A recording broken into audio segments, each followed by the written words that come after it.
मंत्री गिरीश महाजन आपल्या सोबत आहेत। भाऊ, महाविकास आघाडीचं जेव्हा सरकार होतं तेव्हा काळात ज्या घडलेल्या घटना होत्या तुम्हाला सुद्धा अडकवण्याचा प्रयत्न जो आहे तो झाला होता।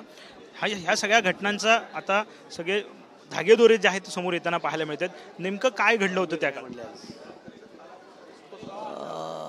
मला वाटतं की 2 वर्षापूर्वी जो पेन ड्राईव्ह देवेंद्रजींनी त्या ठिकाणी दिला सभागृहामध्ये, त्यात माझ्या नावाचा उल्लेख वारंवार होता। गिरीश महाजनांना कसं फसवायचं, त्याला मोकाट कसं टाकायचं, हे पोलीस अधिकारी बसलेले आहेत, स्पेशल पीपी जे आहेत विशेष सरकारी वकील प्रवीण चव्हाण, ते सगळं प्लॅनिंग सांगतायत। माझ्या डोक्याने चला, माझं डोकं फार क्रिमिनल आहे, तुमच्या डोक्याच्या पुढे 100 पट मी चालतो, असं ते वारंवार सांगतायत। आणि गिरीश महाजनांना अडकवायचं असेल तर ठीक आहे, तर तो या केसमध्ये एका केसमध्ये त्या मराठा विद्या प्रसारक मंडळाचं वाचतोय असं मला दिसतंय। तुम्हाला मी सांगितलं की त्यांच्या घरामध्ये चाकू ठेवून द्या, तिथे तपासणी करत असताना त्याला बकऱ्याचं किंवा कोंबड्याचं रक्त लावा, त्यांनी मला चाकू मारला होता हे दाखवा, हे अगदी थोडं षडयंत्र। आता त्यातूनही जर तो वाचलाय तर आता एक असं करा, गिरीश महाजन जेव्हा जामनेरहून मुंबईला जाईल, पुण्याहून मुंबईला जाईल, त्यावेळेला गाड्यांची तपासणीच्या नावाखाली बॅरिकेड लावा, माहिती घेऊन। सरकार आपलं आहे, यंत्रणा आपली आहे, समजेल आपल्याला कुठून कुठे चाललं आहे, ट्रॅक लावा म्हणे त्याचा, आणि त्या ट्रॅकिंगवर त्याला थांबवून त्याच्या गाडीची डिक्की उघडा आणि त्याच्यामध्ये ड्रग टाकून द्या। किलो 2 किलो चांगलं हेरोईन टाका, चरस टाका, गांजा टाकून द्या, खिशातून 4 पुड्या काढल्या, 2 किलोच्या पुढे लागतं की 1 किलोवरच्या, त्या टाकून द्या आणि त्याच्यामध्ये त्याला अटक करा। त्यात त्याला अटक झाली की तो 2-3 वर्ष सुटत नाही। तुम्ही माझ्या डोक्याने चाला, हे त्यावेळेचे स्पेशल पीपी तरी म्हणतायत। आणि सगळं हे षडयंत्र चाललेलं होतं, हे सरकारी पातळीवर चाललेलं होतं। माझ्यावर पहिला खोटा गुन्हा दाखल झाला, माझ्यावर आजपर्यंत एक NC नाही, पण डायरेक्ट मोकाच्या केसमध्ये मला टाकलं। मी अनिल देशमुखांना वारंवार विचारलं, 3-4 वेळा जाऊन विचारलं। शेवटी अधिवेशन होतं कोरोनाच्या काळामध्ये 1-2 दिवसाचं, त्यावेळेला अधिवेशन संपल्यावर मी सभागृहातच त्यांच्यावर खूप चिडलो। त्यांना विचारलं, तुम्ही असं का करतात, तुम्हाला माहीत आहे सगळा खोटा गुन्हा आहे म्हणून। मला सगळं माहिती आहे, 100% खोटा गुन्हा आहे, पण गिरीश भाऊ मी काही करू शकत नाही। खडसे दररोज येऊन बसतात, त्यांचा माझ्यावर खूप प्रेशर आहे। मी त्यांच्या प्रेशरपेक्षाही अजून माझ्यावर म्हणजे मोठ्या साहेबांचं खूप प्रेशर आहे, कारण ते त्यांचं घरं सोडत नाही, त्यांना सोडत नाही, ते तिथे जाऊन बसतात आणि मोठे साहेब माझ्यावर खूप प्रेशर करतायत। म्हटलं कोण मोठे साहेब, तर तुम्हाला माहिती आहे? म्हटलं मोठे साहेब कोण, नाव सांगा म्हटलं, मला नाही माहीत। तर म्हणजे पवार साहेब यांचे मला वारंवार फोन येतात आणि त्यामुळे मला तुमच्यावर खोटा गुन्हा दाखल करावा लागला, हे त्यांनी स्पष्ट सांगितलेलं आहे। नंतर मी 4-5 दिवसांनी अपॉइंटमेंट घेऊन ते म्हणजे तुम्ही साहेबांकडेच जा, त्यांना सांगा, त्यांना विनंती करा। म्हटलं बाबा जातो त्यांच्याकडे। मी त्यांच्याकडे त्यांची वेळ घेऊन गेलो, त्यांच्याशी मी त्या ठिकाणी बोललो। म्हटलं साहेब माझा काय संबंध आहे गुन्ह्याचे, ते म्हणते त्यांनाच आश्चर्य वाटलं, नाही तुमचा काय संबंध म्हणे गुन्ह्याशी, मला आश्चर्य वाटलं म्हणे, ही संस्था तुमची नाही, ती मराठा समाजाचे सगळे त्यात सदस्य आहेत, मेंबर आहेत, तुमचा काय संबंध म्हणायच्यामध्ये। मी त्यांना तेच विचारलं। मी म्हटलं बाबा अनिल देशमुख मला सांगता आहेत की या संदर्भामध्ये माझ्यावर मोठ्या साहेबांचं प्रेशर आहे। म्हणून माझं कसं काय प्रेशर असेल, मी असं कसं काय करेल, मला माहिती आहे या संस्थेचा तुमचा संबंध नाही। मी 15-20 वर्षापासून 25 वर्ष ओळखते, भोयटे गट आणि पाटील गटामध्ये मारामाऱ्या आहेत। म्हटलं हो ना म्हटलं साहेब, मी अजून ती संस्था कुठे हे मला माहीत नाही। आणि मग मी त्यांना म्हटलं म्हणजे असं करा, मी अनिल देशमुखांना विचारतो ते खोटं का बोलत आहेत माझ्याशी, मी फोन लावतो, म्हटलं साहेब स्पीकर तुम्ही बोला, ते नागपूरला येतात, मी तपास केला, ते नागपूरला होते।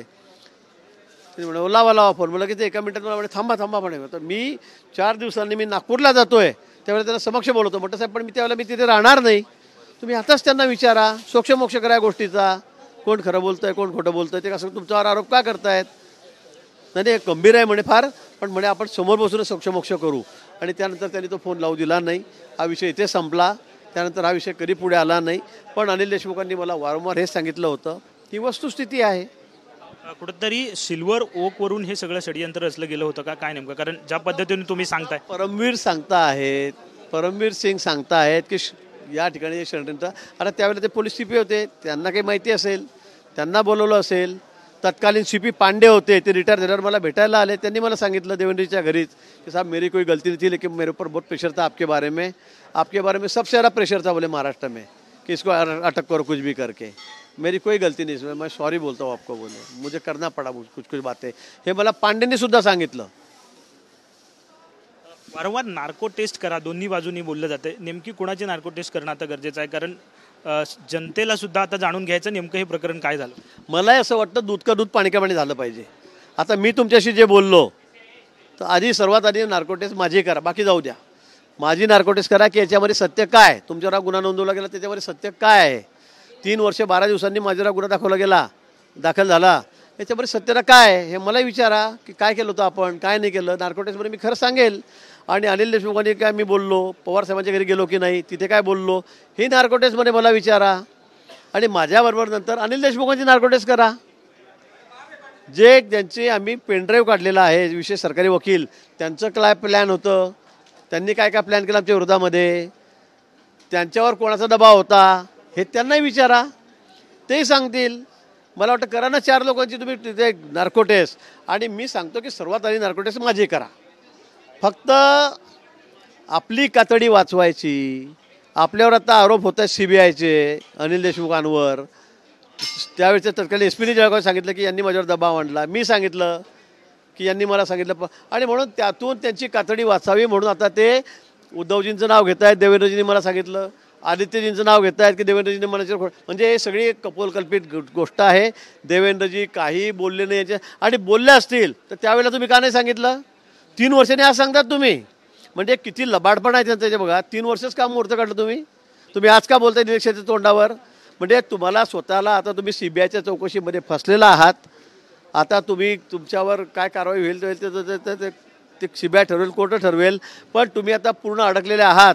आणि म्हणून तुम्ही अशा पद्धतीने खोटे आरोप देवेंद्रजींवर या ठिकाणी करून लोकांची दिशाभूल करण्याचा प्रयत्न करतात. एक शेवटचा प्रश्न. परंतु अनिल देशमुख असं म्हणतायत की परमवीर जे बोलतायत किंवा परमवीर जी भाषा आता सध्या वापरतायत हे सगळं तुम्ही पुन्हा एकदा घडवून आणताय, फडणवीस हे सगळं घडवून आणतायत असं पुन्हा ते आरोप. मला असं वाटतं की सगळ्यांची नार्कोटिक्स करा ना. याचं कोणी सांगेल का तुम्हाला? मला सांगा. ते त्यांना मान्य आहे का? माझ्या केसमध्ये सुद्धा किंवा ते म्हणतात त्या केसमध्ये त्यांनी नार्कोटिक्स करावी. दूध का दूध पाणी का पाणी होईल ना. म्हणजे आमच्यावर विश्वास ठेवूच नका. पण नार्को टेस्ट करून चांगला हेवी डोस द्या आम्हाला कोणता द्यायचा असेल तो. आणि त्यात आमच्याकडून सत्य उघडून घ्या की मी जे बोलतो ते खरं आहे की खोटं आहे. अनिल देशमुखांनी दिलं ते कोणाच्या म्हणण्यावर केलं, का केलं म्हणा ना. त्यात ते खडसेंची पण नार्को टेस्ट करा मी तर म्हणेल. त्यांचं नाव वारंवार ते सांगतायत की यांचं खूप प्रेशर होतं. त्यांची नार्को टेस्ट करा. आणि ज्या माणसाने कंप्लेंट केली माझ्यावर त्यालाही विचारा की खरं आहे का खोटं आहे.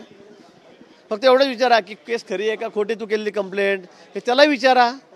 मला वाटतं यात खरं सत्याला आपल्या पटवून बघायची असेल, समोर आणायचं असेल तर नार्को टेस्टच झाली पाहिजे. आणि त्याची सुरुवात माझ्यापासून करा.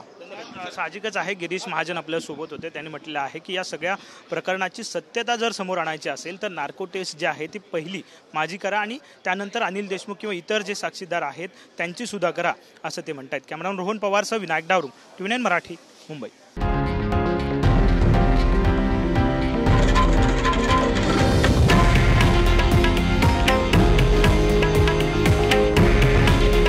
हे आहे देशातील नंबर 1 न्यूज नेटवर्क आणि आपण पाहत आहात TV9 मराठी. काळजी तुमची, हित महाराष्ट्राचं.